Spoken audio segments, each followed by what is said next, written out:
Hello dear friends. तो last lecture में magnetism में हम लोगों ने क्या पढ़ा हुआ था। एक अगर कंडक्टिंग वायर है हमारे पास और वो यूनिफॉर्म मैग्नेटिक फील्ड में रखा हुआ है तो उसमें कितना फोर्स लगता है। ठीक है, तो उसको हम लोगों ने डेराइव किया हुआ था। वो कितना आया था, IBL साइन थीटा। ये जो फॉर्मूला होता है मैग्नेटिक फोर्स का, इसको हम कहाँ पे यूज करते हैं और कब यूज करते हैं।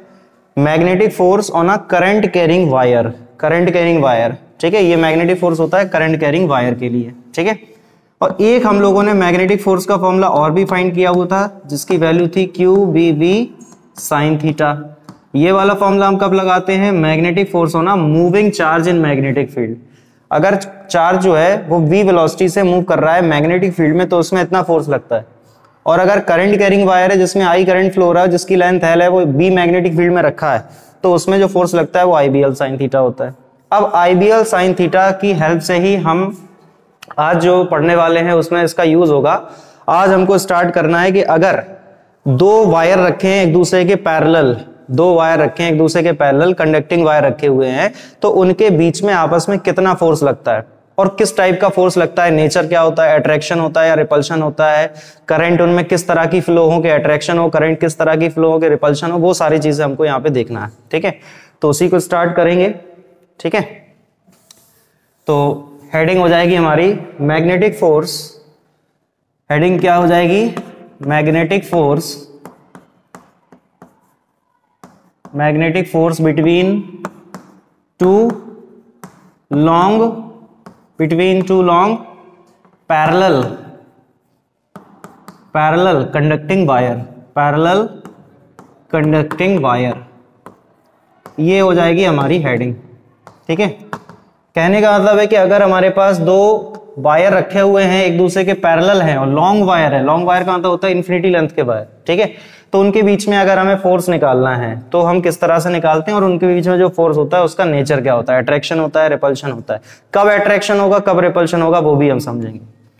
तो जैसे हम मान लेते हैं कि ये हमारे पास दो वायर हैं जिनकी लेंथ बहुत ज्यादा है, मान लो इन्फिनिटी लेंथ के ये दो वायर हैं, इसलिए इसे डॉटेड से बना दिया कि इनकी लेंथ इन्फिनिटी है। ठीक है, और ये दोनों वायर जो है वो एक दूसरे के पैरेलल रखे हुए हैं, बिल्कुल इस तरह से ये दो वायर रखे हैं। ठीक है, मान लेते हैं इन दोनों वायर्स के बीच में जो डिस्टेंस है वो कितनी है, स्मॉल d। ये इन दोनों वायर के बीच का सेपरेशन हो गया हमारे पास। ठीक है, अब इस वायर को कह देते हैं चलो PQ और इस वायर का नाम हो जाएगा RS। ये दो वायर्स हो गए, कंडक्टिंग वायर है। अब हम मान लेते हैं कि इस वायर में करंट जो है वो इस तरह से फ्लो हो रहा है I1 और इस वायर में भी करंट इसी तरह से फ्लो हो रहा है, मान लो I2। अलग अलग कंडक्टिंग वायर है तो मान लिया कि करंट उनमें अलग अलग फ्लो हो रहा है, एक में करंट I1 है और एक में करंट I2 फ्लो हो रहा है। ठीक है, अभी जो इन दोनों वायर्स में करंट की डायरेक्शन है वो तो बिल्कुल सेम है।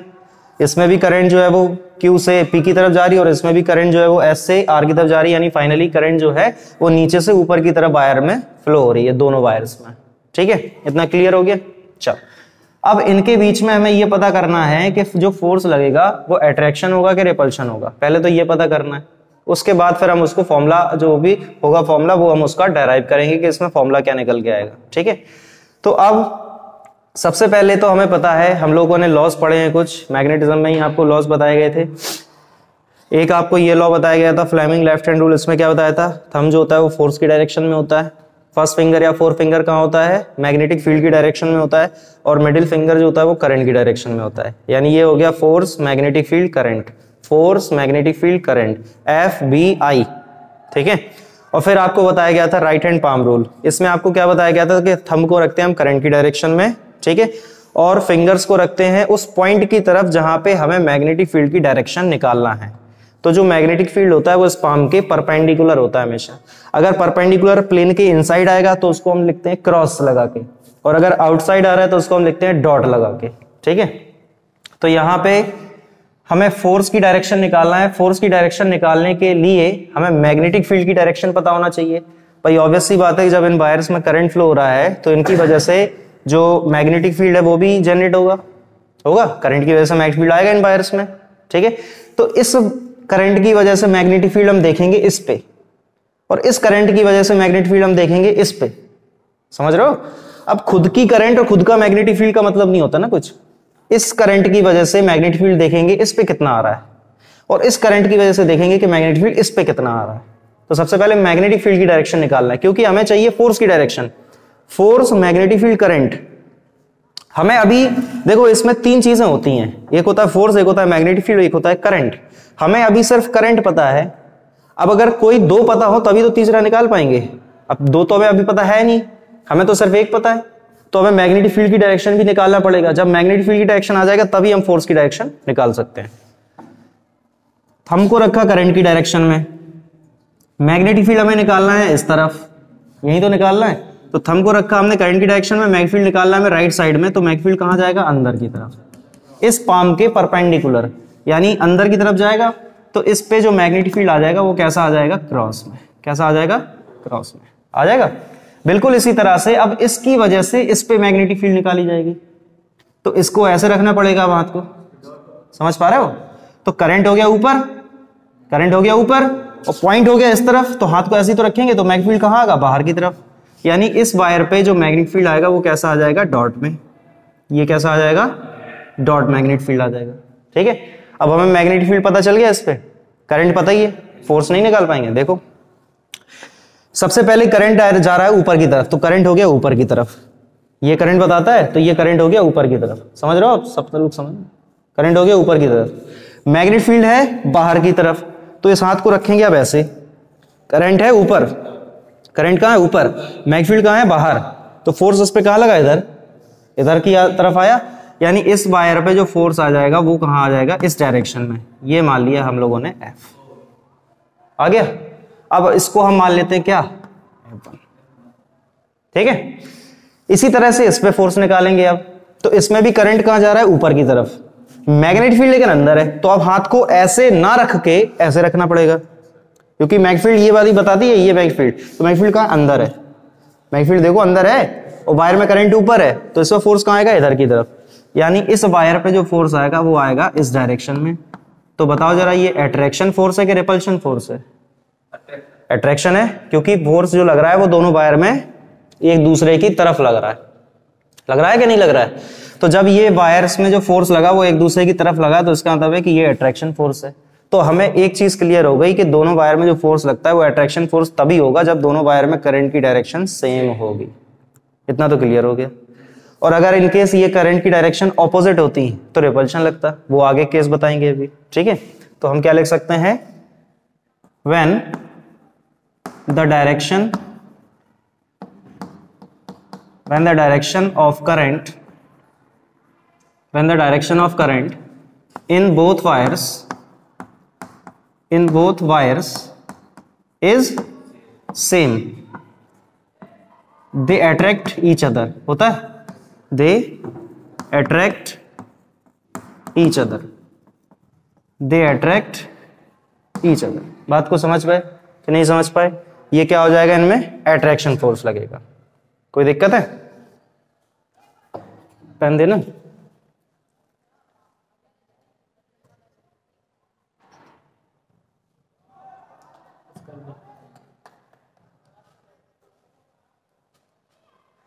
चलो भाई, इतना क्लियर हो गया ना सबको? क्लियर हो गया इतना? कोई दिक्कत है? अब हम इसमें फाइंड करेंगे मैग्नेटिक फोर्स जो लग रहा है, इनके बीच में जो भी फोर्स लग रहा है उसका मैग्नीट्यूड क्या है, उसकी वैल्यू क्या है, यानी उसका फॉर्मूला क्या है। तो वो चीज अब फाइंड कर, तो वो कैसे फाइंड करेंगे? सबसे पहले हमें इतना तो पता है कि फोर्स निकालने के लिए हमें फॉर्मूला इसको अप्लाई करना पड़ेगा, IBL करना पड़ेगा, क्योंकि ये करंट कैरिंग वायर है और आपको पता है करंट कैरिंग वायर पे फोर्स निकालने के लिए इसको यूज करते हैं। B क्या है? मैग्नेटिक फील्ड है। इस वायर पे जो मैग्नेटिक फील्ड है क्या वो इसकी खुद की है? नहीं, इस वायर पे ये जो मैग्नेटिक फील्ड है वो इसकी खुद की थोड़ी है। ये मैग्नेटिक फील्ड तो इसकी वजह से आई थी और ये मैग्नेटिक फील्ड आई थी इसकी वजह से। तो अगर हमें फोर्स निकालना है वायर PQ पे, तो ये जो मैग्नेटिक फील्ड है वो किसकी वजह से है? वायर RS की वजह से। तो उसको हम मान लेंगे B2। अगर ये वायर आप पहला वायर मानो या इसको दूसरा वायर मानो, तो इसकी जो मैग्नेटिक फील्ड है उसको आप B2 बोलेंगे, इसकी मैग्नेटिक फील्ड को आप B1 बोलेंगे। तो इस वायर पे जो मैग्नेटिक फील्ड है वो है B2, इस पे जो मैग्नेटिक फील्ड है वो है B1, क्या नहीं है? तो हम क्या लिख सकते हैं? Magnetic field on wire PQ, magnetic field on wire PQ, जिसको हम क्या बोल देंगे, B2 बोलेंगे। क्या हो जाएगा मैग्नेटिक फील्ड, लॉन्ग वायर के लिए मैग्नेटिक फील्ड क्या होता है, म्यू नॉट अपॉन 4 पाई 2I अपॉन R, R की जगह यहाँ पे क्या है D, I की जगह यहाँ पे क्या हो जाएगा B2। ये जो मैग्नेटिक फील्ड है वो इस वायर की वजह से है ना, यानी इस करंट की वजह से ही तो ये मैग्नेटिक फील्ड है, I2 करंट की वजह से। तो ये हम लोगों ने क्या फाइंड कर लिया, B2। अब अगर इस वायर पे हमको फोर्स निकालना है, then force on wire PQ of at length L या of length L, of length L, ठीक है, ऑफ लेंथ L। ये वायर तो इन्फिनिटी लेंथ का है, ठीक है, तो हम L लेंथ का फोर्स निकाल ले रहे हैं कि इसकी L लेंथ पे कितना फोर्स लगेगा। तो क्या हो जाएगा, F is equal to, force को हम क्या बोलेंगे F1, F1 है ना इसमें फोर्स, तो क्या हो जाएगा IBL होता है फॉर्मूला, I की जगह I1, B कौन सा है लेकिन 2। इस वायर पे फोर्स तो F1 लगा, इस वायर में करंट फ्लो हो रही थी I1, लेकिन इस वायर पे जो मैग्नेटिक फील्ड है वो B2 है? तो क्या हो जाएगा F1 is equal to I1 तो ऐसे ही रहेगा इनटू B2 ये है म्यू नॉट अपॉन 4 पाई और 2I2 अपॉन D, और इनटू में क्या है लेंथ है कि नहीं है। तो इसको हम लिख सकते हैं F1 upon L is equal to, थोड़ा अच्छे से लिख दें सजा के, mu naught upon 4 pi 2I1 I2, इसमें कैप्चर नहीं हो रहा है, अच्छा चलो इसको हटा देते हैं, यहां पे लिख देते हैं, ठीक है। तो क्या हो जाएगा F1 is equal to mu naught upon 4 pi, ठीक है, ये L का भी इसमें डिवाइड हो जाएगा, तो ये हो जाएगा F1 upon L mu naught upon 4 pi 2I1 I2 upon D, 2I1 I2 upon D। ये आ चुका है हमारे पास फोर्स ऑन वायर PQ। बताओ भाई, इतनी बात में किसी को कोई समस्या, कोई समस्या तो नहीं है भाई, इतनी बात में किसी को सही चल रहा ना सब, कोई दिक्कत, क्लियर हो गया ना ये पूरा। तो ये हम लोगों ने फोर्स जो निकाला है वो किस वायर पे निकाला है, PQ वायर। अब बिल्कुल सेम तरीके से हम फोर्स निकाल सकते हैं वायर RS पे।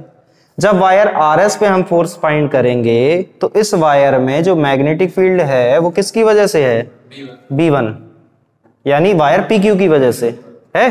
तो अब उसके लिए क्या हो जाएगा, इतना तो नोट हो ही जाएगा आप लोगों से, ठीक है। तो इसको मिटा देते हैं, फिर मिटा दें, इसी में थोड़ा एडिटिंग कर देते हैं तो दूसरे वाले वायर पे फोर्स आ जाएगा।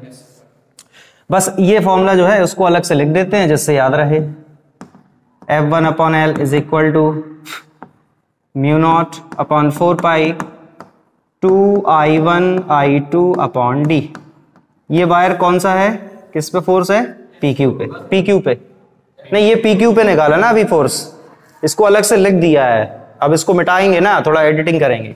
तो अब magnetic field on wire RS, तो यहां पे क्या हो जाएगा B1, यहां भी क्या हो जाएगा I1, नहीं हो जाएगा। अब then force on wire RS, force on wire RS of length L, तो क्या हो जाएगा F2 I2 और B1, F2 I2 B1 हो जाएगा। तो यहां पे भी ये 1 की जगह 2 और 2 की जगह 1, क्या लिख सकते हैं 2 2 1 होगा। तो यहां पे भी 2 और ये तो I1 I2 हो ही जाएगा और अपॉन में D ऐसे ही रहेगा, ठीक है। अब सुनना, F2 अपॉन L ये है, F1 अपॉन L भी तो यही है, तो इसका मतलब है कि F1 F2 इक्वल है, देख लो, नहीं है। तो इससे हमें ये पता चल गया कि F1 is equal to F2 है कि नहीं है। ऑब्वियस सी बात है, जितना ये वाला वायर इस पे फोर्स अप्लाई करेगा उतना ही ये वाला वायर इस पे फोर्स अप्लाई करेगा। अरे एक ऑब्जेक्ट दूसरे पे जो फोर्स लगाती वही फोर्स सेम वही लगाती है, अपोजिट डायरेक्शन में लगाती है, न्यूटन का थर्ड लॉ होता भाई। तो F1 और F2 जो है वो यहाँ पे जो फोर्स अप्लाई कर रहे हैं एक दूसरे के बीच में वो कैसे हैं, सेम है, बस उनकी डायरेक्शन ऑपोजिट होगी। ठीक है, तो ये तो केस हो गया कब का, जब दोनों वायर में करंट फ्लो हो रही है सेम डायरेक्शन में। ठीक है, अब अगर करंट दोनों वायर में फ्लो हो रही है ऑपोजिट डायरेक्शन में, एक दूसरे से ऑपोजिट डायरेक्शन में करंट फ्लो हो रहा है, तो उस सिचुएशन में क्या होगा, फॉर्मूला सेम रहेगा। क्यों रहेगा, क्योंकि I1 तो और I2 तो ऐसे ही रहेगा, बीच का सेपरेशन भी वही रहेगा। I1 I2 और D पे तो डिपेंड कर रहा है, तो I1 भी वही रहेगा, I2 भी वही रहेगा, D भी वही रहेगा। सिर्फ फर्क किस पे पड़ेगा, अट्रैक्शन जो फोर्स है वो चेंज हो जाएगा रिपल्सिव फोर्स में, मैग्नीट्यूड तो सेम रहेगा भाई, कि नहीं रहेगा। तो चलो उसको भी देख लेते हैं, ये मिटा दें, चलो सिर्फ डायग्राम को ही हटा देते हैं। ठीक है,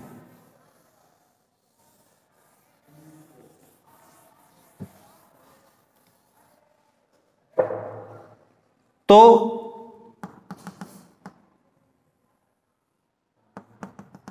ये वायर है, मान ले ये वायर मान लिया इस तरह से।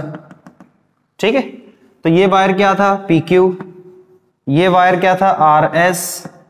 ठीक है, अब मान लेते हैं इस वायर में जो करंट फ्लो हो रहा है वो ऊपर जा रहा है और इस वायर में जो करंट फ्लो हो रहा है वो नीचे, राइट। तो अब हमें करना क्या है, मैग्नेटिक फील्ड निकालना है। इसकी वजह से मैग्नेटिक फील्ड इस पे अंदर क्या कहलाएगा, वो क्रॉस क्या हो जाएगा, और इसकी वजह से मैग्नेटिक फील्ड इस पे, तो ये अब करंट नीचे जा रहा है और वायर इधर है, तो इधर ऐसे रखेंगे तो अंदर ही आएगा, तो इस पे भी क्या आ जाएगा, क्रॉस आएगा कि नहीं आएगा। ठीक है, अब फोर्स निकाल लो, ऐसे निकालेंगे। मैग्नेटिक फील्ड कहाँ है, अंदर, करंट कहाँ है, ऊपर, फोर्स आएगा इधर, तो इस पे जो फोर्स लगा वो लगा कितना, F। अब F1 F2 तो इक्वल है, पता है ना, ऐसे इस पे निकालो, निकालो, फोर्स निकालना है। करंट है नीचे, ये हो गई नीचे, मैग्नेटिक फील्ड अंदर है, अंदर हो गई, तो फोर्स इधर आएगा, तो इस पे जो फोर्स लगा वो इस डायरेक्शन में लगा, ये भी क्या होगा, यानी अगर डायरेक्शन ऑफ करंट ऑपोजिट हो जाए एक दूसरे का, तो जो फोर्स है वो रिपल्सिव फोर्स बन जाता है। अगर दोनों वायर में करंट की डायरेक्शन सेम होगी तो उस केस में जो फोर्स लगेगा दोनों वायर्स के बीच में वो कैसा होगा, अट्रैक्टिव फोर्स होगा। कैसा होगा, अट्रैक्टिव। और अगर दोनों वायर्स के बीच में जो फोर्स लग रहा है, सॉरी, अगर दोनों वायर्स में जो करंट फ्लो हो रही है वो एक दूसरे से ऑपोजिट हो जाए अगर, तो जो लगने वाला फोर्स है वो रिपल्सन हो जाता है। बात समझ गए। तो ये आज का हमारा टॉपिक कंप्लीट हो गया। किसी को कोई डाउट है, क्लियर है ना, समझ पा रहे हो? तो ठीक है, फिर आज की वीडियो में इतना ही रखते हैं, मिलते हैं अपने नेक्स्ट वीडियो में नेक्स्ट टॉपिक के साथ। Thank you very much.